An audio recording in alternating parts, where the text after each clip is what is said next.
The pages of the Hebrew Bible, what we Christians often call the Old Testament, are centered on two stories: the story of creation and the story of the Exodus. These two stories occur in the first two books of the Bible, Genesis and Exodus, but they are also referenced over and over again. In the Old Testament, God is the God who created the universe and everything in it, and the God who freed Israel from slavery. Thus, one of these two main narratives that drives the Hebrew Bible is a story of the liberation of slaves. It is no wonder why so many of the songs that slaves in the American South sang were based upon God working through Moses to free the Israelites. They did not miss the theme of liberation and how God is a God who frees people. And yet, the story of God liberating Israel from slavery didn't end the conversation of slavery for Israel. For while they were still in the wilderness, traveling from Egypt to their own land, God gave them hundreds of laws, traditionally numbered as 613 laws, governing almost every aspect of life. And some of those laws were about the regulation of slavery. There were two different kinds of slaves regulated in the Torah: Jewish slaves and non-Jewish slaves.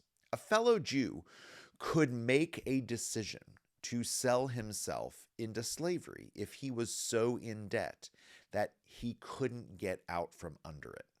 Leviticus 25 says that such slaves, fellow Jews, had to be treated as if they were hired servants. And the slavery that he was signing himself in for was temporary. When the debt had been paid off, the person regained their freedom, now also free from debt.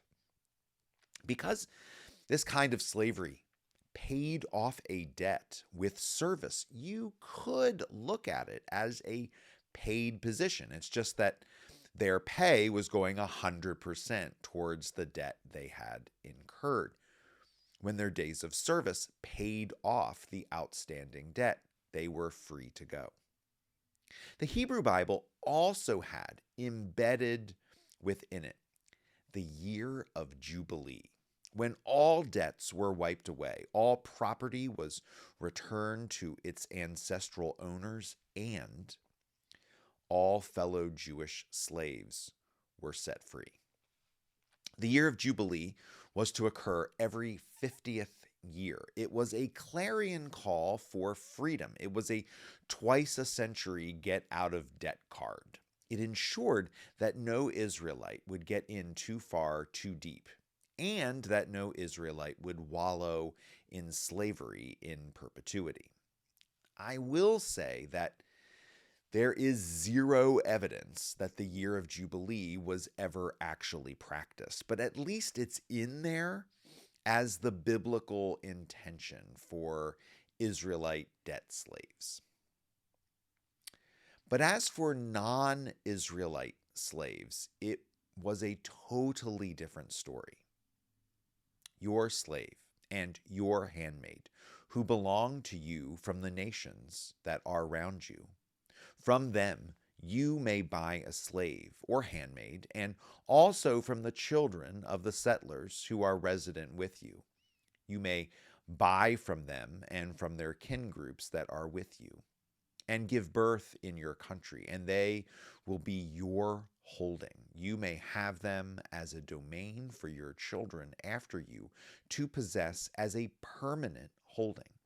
By means of them you may get service, but over your brothers, the Israelites, over one another, you will not hold sway with harshness. Leviticus 25, verses 44 through 46.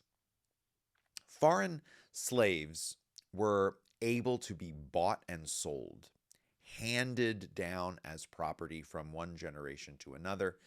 they could be held as slaves permanently. The children of slaves were the property of their owner. They were either treated with reward or treated with punishment, depending on their performance as a slave and the temperament of their master. When King Solomon came to the throne, he used the slave system of his father David to build the Jerusalem temple and other important projects in the kingdom.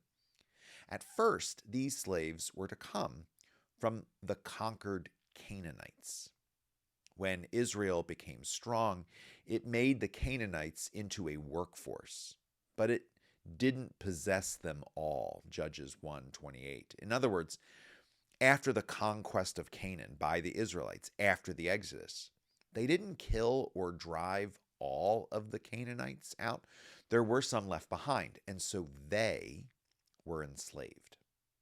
Solomon numbered all the people who were resident aliens who were in the country of Israel, following on the numbering of them by David, his father.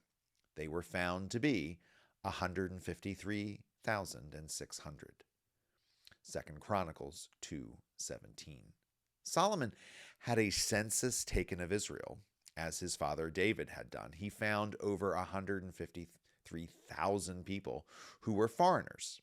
These were turned into slaves of the state. The entire people that was left of the Amorite, the Hittite, the Perizzite, the Hivite, and the Jebusite, who were not born of the Israelites, Solomon raised as a slave labor force until this day. 1 Kings 9:20 and 21. I want to be clear here and say that when the New Testament references slavery, they are not referencing the ancient Israelite practice of slavery. They are referencing the slavery system of the Roman Empire, the empire which had occupied Israel for several generations prior to the birth of Jesus. But the understanding of being a slave for God that we find in the New Testament wasn't completely new. We find the spiritual designation of slavery first in the Old Testament, as we'll see in the next session.